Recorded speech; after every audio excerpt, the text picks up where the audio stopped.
Welcome to I Said What I Said, a sports podcast giving you opinions not heard anywhere else. I'm your host, Brad Wakai, alongside my co-host, Tyson Gentry. Tyson, we're back in the saddle, baby. It is Final Four time. We've said it from the beginning. You get into the opening weekend, you get into the first few days, and it's like, oh my God, college basketball, it's fast and furious. And then you come down off of that high of you got four screens going at once.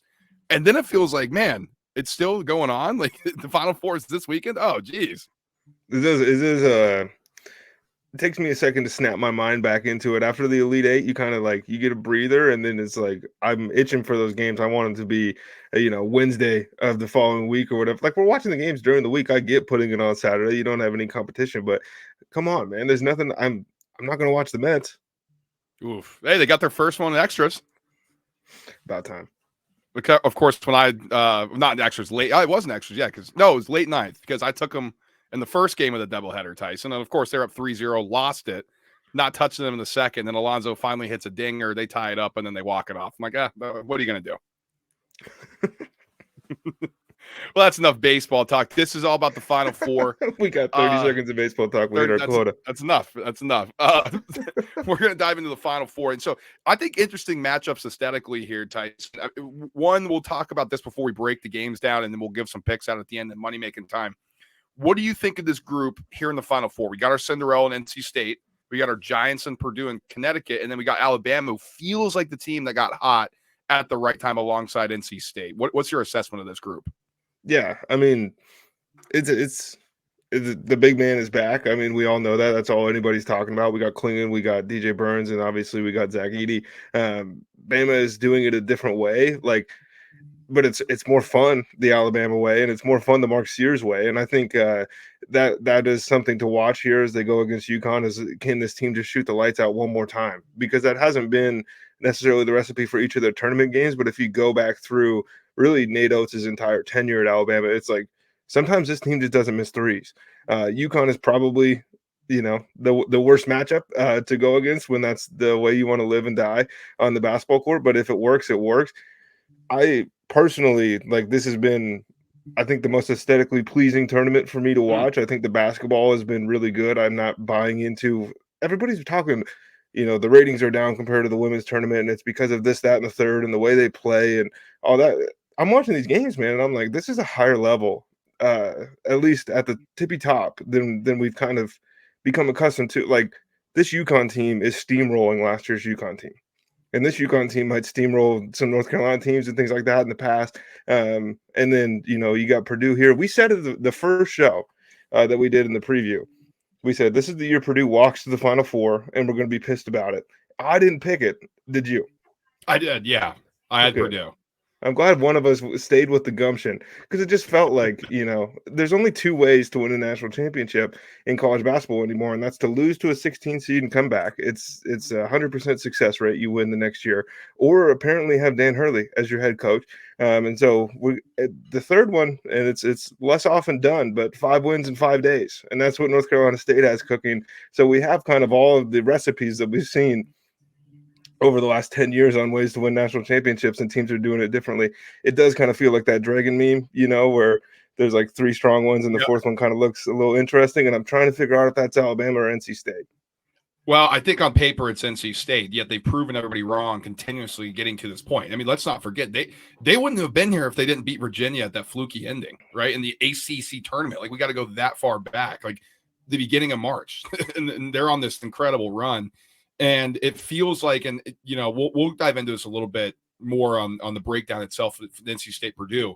But it feels like that Jim Valvano team, and if you guys don't know what I'm talking about, that's a great documentary, a great 30 for 30, but it has a lot of the makings of the same team, right? Could never get it figured out during the season. They had to get hot at the end, won the ACC tournament in just incredible fashion, beating giant after giant. And then they go on this incredible run, and then they win the national championship, beating a team that people thought was never going to lose. So I'm not saying that can necessarily happen with NC State, but there's a lot of similarities here because all of a sudden this team's connected. This team's hitting big shots. People are playing over their head. You got a guard that's dominant. You got a big man that's dominant, and it looks very similar. But Tyson, when we were talking about dominant big men, Zach Edey and Donovan Clingan. It feels like we're going to have those two battling it out for supremacy.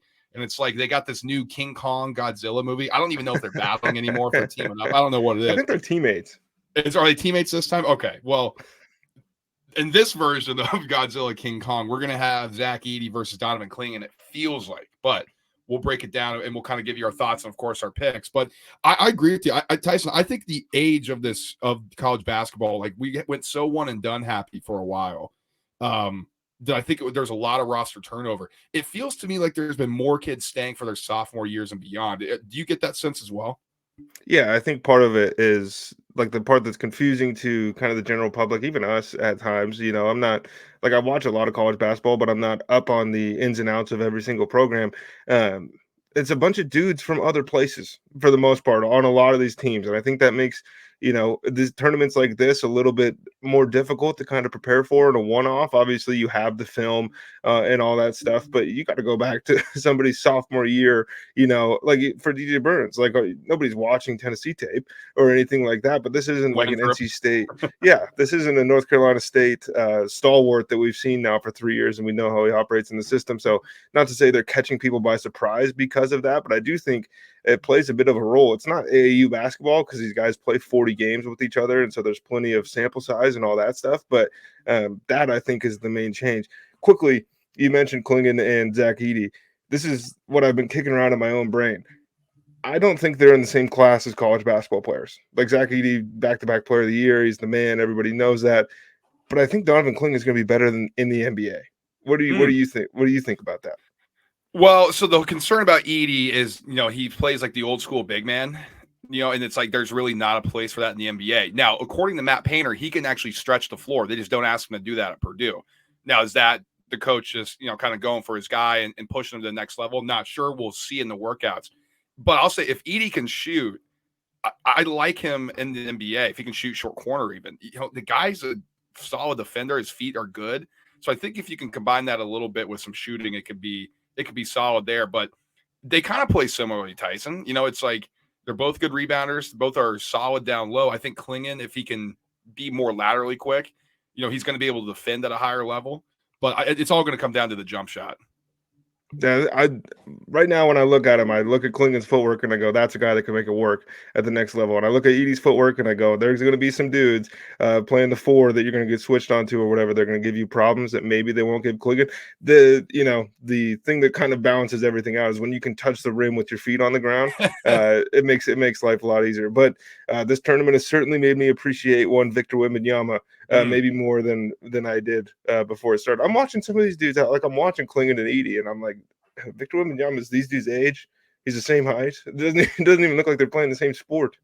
It's nuts. Yeah, he's extremely good. And we'll talk a little bit more NBA as we get down the line here. But let's dive into our preview here. We talked about Zach Edey. We talked a little bit about NC State.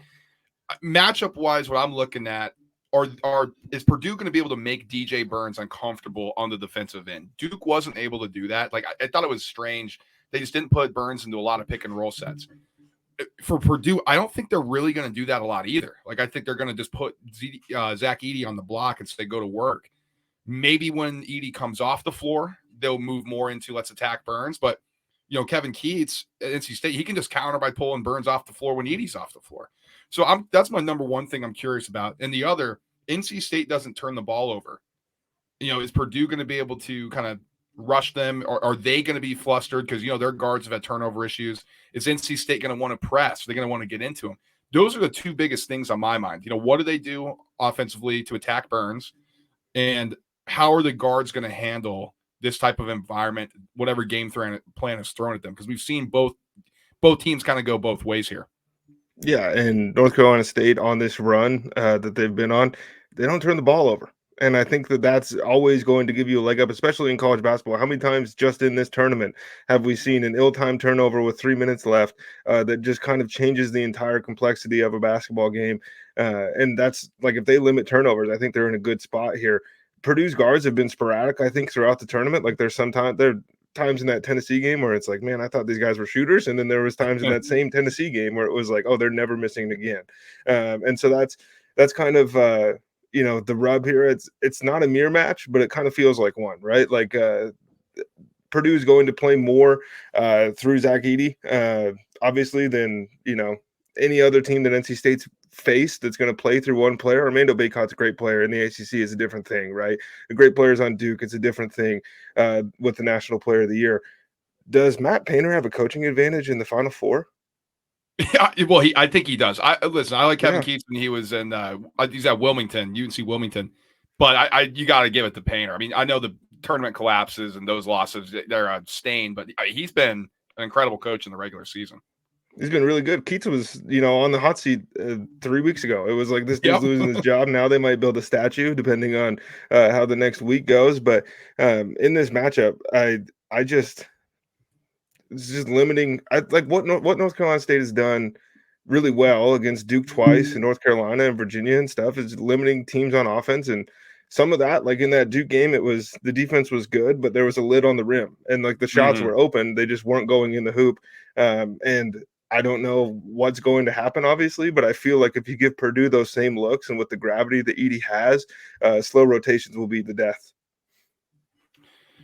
Foul trouble is going to be something that's monitored heavily here. It's the storyline whenever you play Purdue. How do you officiate Zach Edey? The refs are protecting Zach Edey.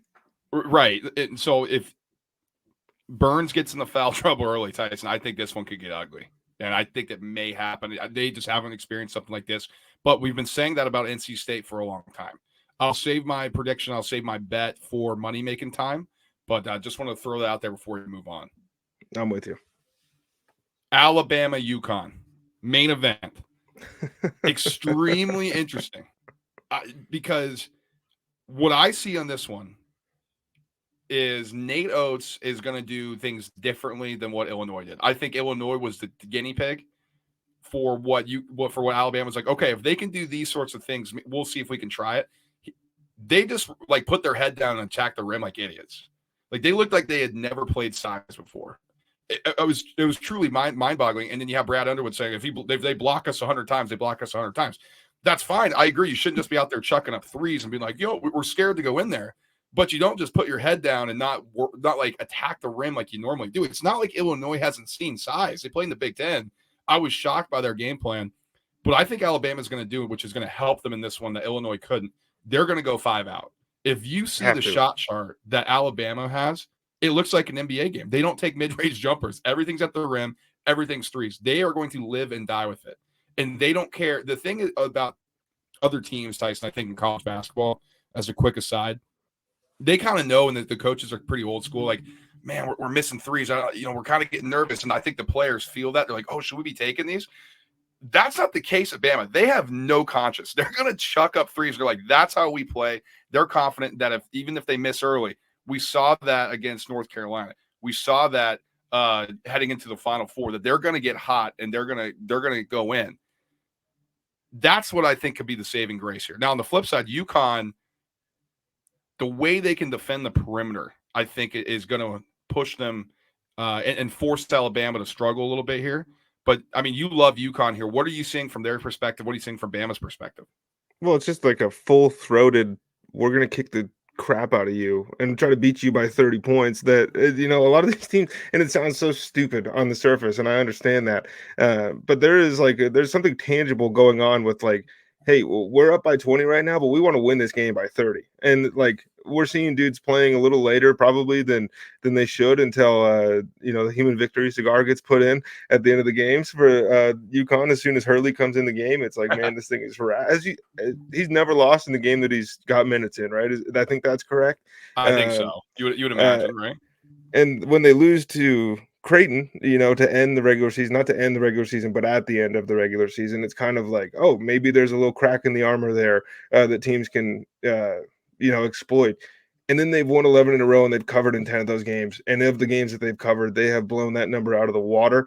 They hold teams to, 39% shooting, I think. And that's kind of the biggest thing, because the team speed it's different between UConn and I think every other defense in the country, certainly every other defense left. Tennessee is a great defense. Tennessee is not UConn's defense. Tennessee is not UConn's level of athlete. Tennessee is not UConn's level of basketball player. I think in this kind of college basketball environment, the thing that I admire most about the UConn program and about Dan Hurley as a coach is he hasn't gotten the 5-star flashy kids. He's gotten the kids that fit his system and the way he wants to play. And it's been beautiful. I think the only way Bama wins this is if they can erase the 10-point deficits that UConn is going to build, much like they did against North Carolina. What was that, 13? And then you blinked, and all of a sudden Bama was back in the game. They're the only team in the field that has that, Golden State Warriors-esque vibe about them where it's like, hey, no lead is safe. But UConn kind of has that feel where it's like, it doesn't matter if it's 2 or 20. We're here to win this basketball game. Donovan Clingan's going to be the interesting factor here because, when we're talking about Armando Bacot in the Alabama matchup originally, it was like, oh man, they're going to kill Bama on the offensive glass. And Clingan could do that. But, Alabama actually out-rebounded North Carolina. They got it up. And they have more size than I actually initially remembered, I guess, or at least gave them credit for. Like, they got athletes, they can rebound. But the other thing I'm looking at here, Tyson, I think this is one of the only few games that UConn's faced where they may not have the guard advantage because Aaron Estrada and Mark Sears in the backcourt are really good. And Stephen Castle and Tristan Newton, good players. Cam Spencer, he's a good shooting guard, can get open.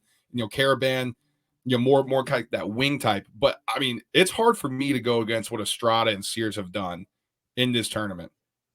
Mark Sears is a dude, man. Like, they were talking like they're doing Jalen Brunson comparisons. I'm like, yes, I see it. He's the man. And Estrada, perfect transfer from Hofstra. He's really hitting his stride here.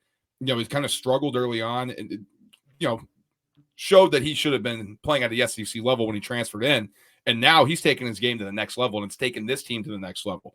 I'm curious to see if they can continue to defend because I said this from the beginning. Bama's defense sucks. It's going to get him out. It's going to get him out. I've said pretty much everything. Their defense has actually been one of the catalysts for this run as well. It's not just the hot shooting. It's not just the timely buckets. Are they going to be able to defend all 40 against an offense like this? That is the question mark.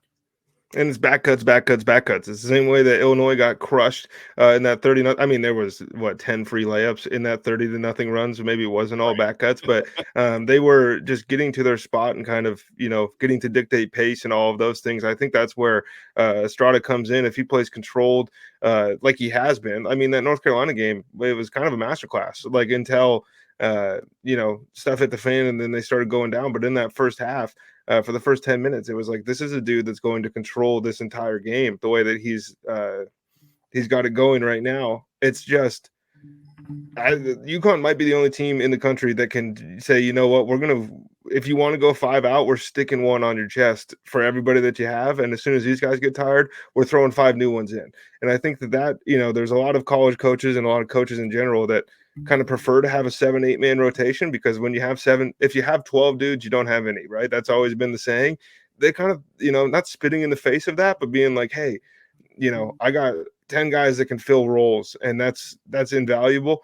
And again, I like Nate Oates a lot. I don't know if this is necessarily a spot where I'm going to trust him in a late game situation to call the right timeout, to decide when to foul at the right time. Granted, if the game is that close, we'll get into that here in a minute. But this is, look, making the first Final Four in your team's history is awesome. It also doesn't have, it doesn't end with cutting down nets very often. All right, let's get into money-making time, baby. That's perfect segue, Tyson, because as we look at who's the favorites right now, it should be no surprise. UConn minus 185, Purdue the second favorite plus 190, Alabama plus 1,300, NC State plus 2,000 to cut down the nets. And again, that's not shock. UConn's the favorite. Purdue, you'd expect them to be a second favorite. Alabama, if they match up with NC State, they're going to be the favorite. So that's not a surprise to anybody. I think it's just a number. Minus 185. That's what'll catch your eye. But let's move into the first game. Purdue, 9.5-point favorites against NC State. Tyson, what is your play in the game?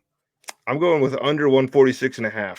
I am terrified to bet against this North Carolina State team. This is where live betting kind of comes into play because you can feel this thing out for at least, the first 10 minutes or whatever you want to do. That second half they put up against Duke was really, really impressive. And it kind of felt like, okay, you're about to turn back into a pumpkin when Duke's up 5 at the half and Duke hasn't made any shots all day. It's like, okay, the ball is going to start going in the hoop and NC State's probably going to get ran off the floor here. And it was the exact opposite. I don't think that they're going to win this basketball game, but I do think they have the ability to keep it closer because a lot of times, dude, I don't think these lines factor in like how hard it is for some of these dudes to score in these moments, because we're still talking about 18-year-old kids, 19-year-old kids. And yes, we mentioned that a lot of them are older. A lot of them are also playing D2 2 or 3 years ago. They haven't quite been in an environment like this. You can go to Cameron, and deal with the crazies. It's not quite the same as NC State's going to be the crowd favorite, but it's not a total home game for them, and it's not going to be a home game for Purdue. Sightlines and everything like that. I think that I'm going under 146.5. Well, and historically, when they move into these larger locations, they're going to be playing at State Farm Stadium in Phoenix. What do you That's the think NFL about the stadium. stadium deal? Do you I like hate the it. I think it's stadiums? stupid. I do No, too. it's ridiculous. I mean, in terms of selling tickets for the NCAA, all right, I get it. But, I mean, you could increase the price and actually put it – like, imagine if this was being played in the Phoenix Suns Arena. Like, that I know. ticket would be hot, hot, hot. Like, play it at Or put it Madison on Square a Garden. Like, I don't put it know. on But a airport or airship carrier. the aircraft – oh, my God. That's so But, yeah, crazy. I remember when they first did it, like the games were horrendous because the shooting is awful. And they've adjusted a bit. I think it's because they've been doing more out of conference stuff. They didn't go into other places where, sightline's different. They get used to things. But again, this is a huge arena. This is not what normal basketball is played in. It's a football stadium that they're turning into a basketball arena. So I think that's something there. So a little something from Tyson on the under. I'm going to lay it with Purdue. I'm going Purdue minus 9.5. Ooh. It's a lot. I'm not necessarily confident in that number. I just think this is a matchup issue for NC State. Like, it's been a great run. Maybe Jim Valvano is just looking down at me laughing, and I'm providing NC State just another magical run because, God, it just feels like it. But everywhere you look, I mean, just the fact that they got the big guy, Edey, man. I think he's going to dominate. And I know DJ Burns is America's sweetheart right now. This is a different beast. He might get put through the hoop. Zach Edey. He might. I mean, the issue, and I mentioned foul trouble when we're talking about it. It's not going to shock me. He picked up a couple early against Filipowski. I love Filipowski. He's a good player. He plays on the perimeter sometimes. Edey doesn't. Like, that's a different beast. So give me Purdue minus 9.5. I'm going to lay the points going against the Cinderella. Let's move to the next game. Alabama, UConn. UConn 11.5 point favorites, over under 161.5. Tyson, what is your play? So, like, my official play is going to be under 161.5 for essentially the same reasons here. But really the thing here, and we were kind of messing around about it pre-show, but I do think there's something to be said. Like, UConn doesn't have a plane. This is the first time this tournament that, there's a concrete piece of, Kirby Smart firing up the team that Dan Hurley gets to do, because it's been, look at what they've all been saying about us. And we're all looking around like, who's been saying that stuff? Whether it was, making them play during Ramadan and some of these guys aren't getting to eat, giving them the hardest region, so to speak. It didn't play out that way, and maybe part of that was UConn being able to do what they did. But this is a team that's crushed everybody, for the better part of the last two NCAA tournaments, and I don't think that starts. But again, at 11.5, I think that there's a chance that Alabama comes out hot, because this is, look, man, shoot or shoot, and this is a team full of confidence. And I think this is another live bet spot where maybe that minus 11.5 sneaks down under 10 points, sneaks down under 8 points, and then you're firing away. I'm taking Alabama plus 11.5, and I'm crazy, doing man. it. Well, I'm doing it because this, dude, when things get out, like trends get out, and everybody's like, well, you just have to take it because this is what's been going on. And it almost always goes the other way. Dude, I heard you say that about Chris McCaffrey like 7 weeks in a row.